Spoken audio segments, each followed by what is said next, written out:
Wondering whether REITs are a good investment now? Today, you'll learn the pros and cons of investing in real estate without the tenants or the toilets. Here's what you're going to learn today. What is a REIT, or real estate investment trust? What are the advantages of investing in REITs and the disadvantages? Then you're going to learn the types of real estate investments, diversification strategy. And wait till we get to at least this part, because you're going to learn how this current economic environment is very nicely set up for REIT investing. And then you'll get the final thoughts and action strategies. So stick around till the end and decide whether you want to get into real estate without buying physical property. Real estate has evolved beyond buying rental properties. Real estate investment trusts, or REITs, offer a powerful way to earn passive income and to diversify your portfolio and tap into the property markets without ever picking up a hammer. So what is a REIT and how does it work? A real estate investment trust is kind of like a mutual fund or an exchange-traded fund.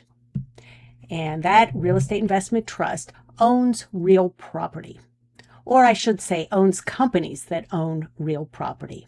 But the cool thing about these type of investments are, by law, REITs must pay out at least 90% of their taxable income to shareholders.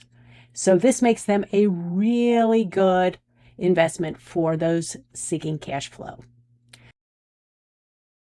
Now, you can invest in an individual or a sector REIT, or you can invest in a REIT ETF, which bundles a whole bunch of different types of REITs into one simple investment. Here are the advantages of investing in real estate without buying physical property. Very high dividend yields. Since they have to pay out 90% of their taxable income, you're going to get rental payments directly to you. And there is no property management required. It's a nice diversifier. If your investment portfolio is filled with stock and bond investments, then throwing in some real estate is going to help you. We'll discuss a little bit more about that at the end. You get professional management. The experts handle the property decisions. You don't have to choose your tenants. The property management company does all that for you. You don't have to go out into the field and pick the properties, buy them, renovate them, fill them with tenants. The property management companies do that for you. And then one of the things that I like the best is liquidity. You can buy and sell them just like you would a stock on your brokerage account. Now, they're not perfect. There are disadvantages as well. REIT prices go up and down, just like those of stocks and other types of ETFs. And the tax treatment can be a problem for some of us that are in the higher tax brackets, since the dividends are often taxed as ordinary income. And that means that you might want to own your real estate ETF in your IRA account, and that way you don't have to worry about the tax treatment on your dividend payments. Interest rate sensitivity. Rising rates can hurt REIT performance. But guess what? We are not in a rising rate environment today. We are in a falling interest rate environment today, which means this just might be a really great time to invest in REITs. We're going to hop over to the NAREIT, or the Real Estate Investment Trust website. And don't get put off by this scary looking scatter plot, because we're only going to worry about this quadrant here. And this chart is 4-quarter REIT total returns and the U.S. Treasury yield changes. And the Treasury yields influence the price that a renter is going to pay on a mortgage, or the interest rate that they're going to get on a mortgage. So when interest rates go down, the federal interest rate goes down, then your mortgage rates will typically fall as well. And that's great for mortgage holders.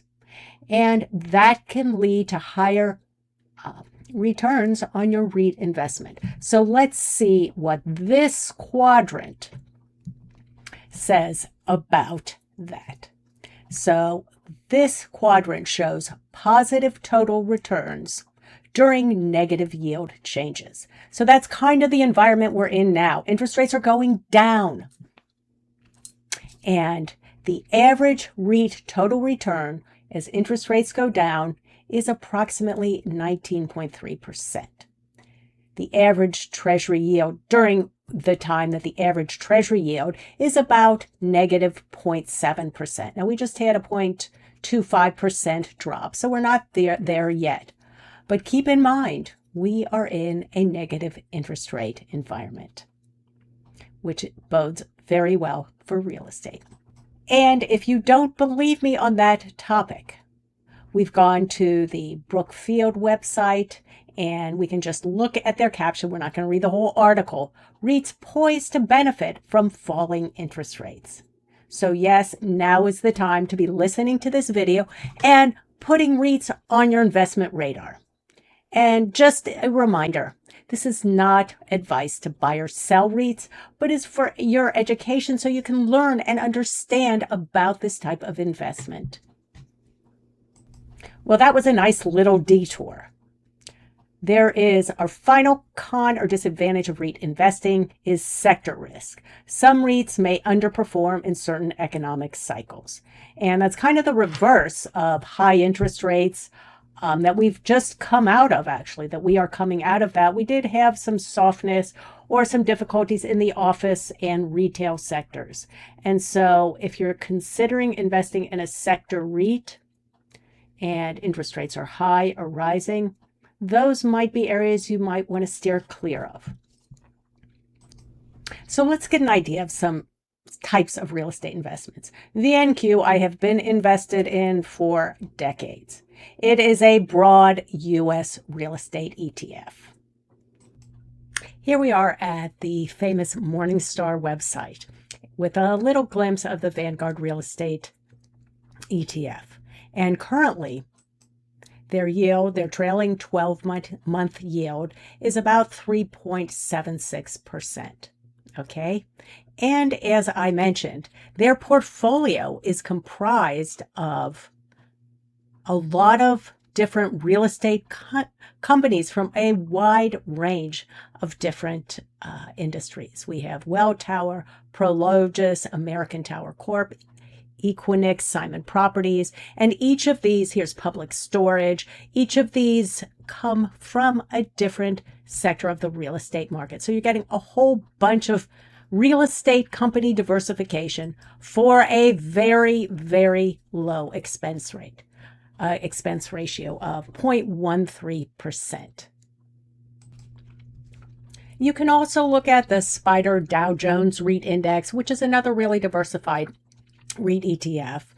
And then if you want to go global, there are ways to invest in the international real estate market through an ETF. And it's certainly better than having to navigate the international waters to buy real estate abroad. And we have VNQI. I've owned that in the past. I don't own that now. It's the global ex-US, no US real estate ETF. And we have the Spider International REIT ETF as well. So these funds offer diversification across sectors and geographies with attractive yields. I had to give you guys a comparison. So here we are at the Vanguard Global ex-US Real Estate ETF, VNQI. And that has a trailing 12-month yield of 4.33%. So a little higher than the US yield. And the expense ratio is actually a little lower of 0.12%. So if you want to get in on international real estate, this is one idea for you. Let's drill down a little bit more and find out about specific types of real estate investment trusts. Not the broad general ones that we've just talked about. We've been looking at we are going to look at right now what's called sector real estate trusts. For example, a mortgage REIT invests in real estate debt, such as mortgages and loans. So, for example, think of like being the bank where you're actually lending out money to the borrowers. And then your income comes from the income that as they pay back their loans. And here are a sample of the different sectors. I like this. If you have a hunch or a feeling, for example, if you think data centers are going to grow, Think about AI and how much data needs to be stored. And it's just kind of common sense that they're going to need a lot of data centers. So some people think they want to go all in on data center ETFs. So you can find out about those. The REIT site that we looked at before is really helpful. If you think the healthcare sector is poised to explode, consider a healthcare sector ETF. Now we've got hospitals, senior living, we have timberland, forests and woodland, all different types.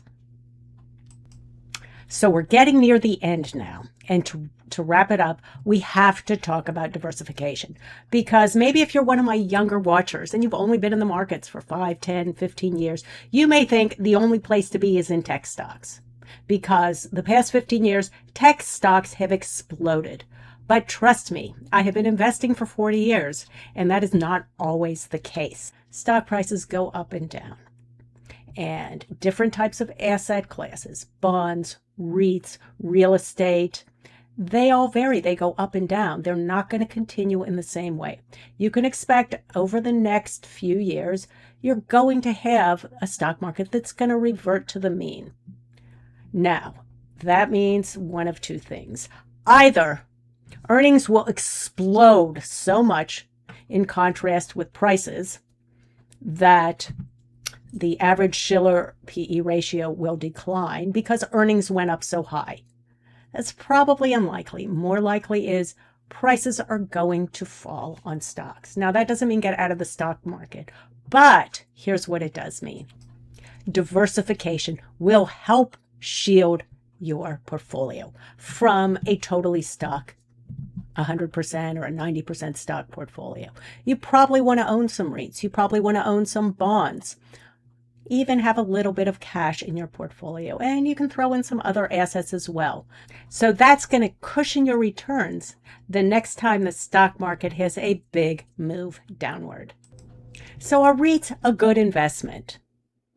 Real estate investment trusts offer a very nice way to throw some property ownership into your investment portfolio without the headaches of tenants, toilets, turnover. So whether you're seeking some passive income, portfolio diversification, or long-term capital appreciation, REITs are something, an investment to consider. I've invested in REITs for years. You'll also see an ad and a link below for Groundfloor, which does invest in real estate notes. I happen to be invested in that as well. So thank you so much for watching. If you have questions, if you have comments, please leave them below. If you like this video, please give me a thumbs up. Please subscribe. And if you do, click on a link below that is listed as affiliate. Our company might get a small commission if you do sign up. So I will see you next time. Thank you so much for watching.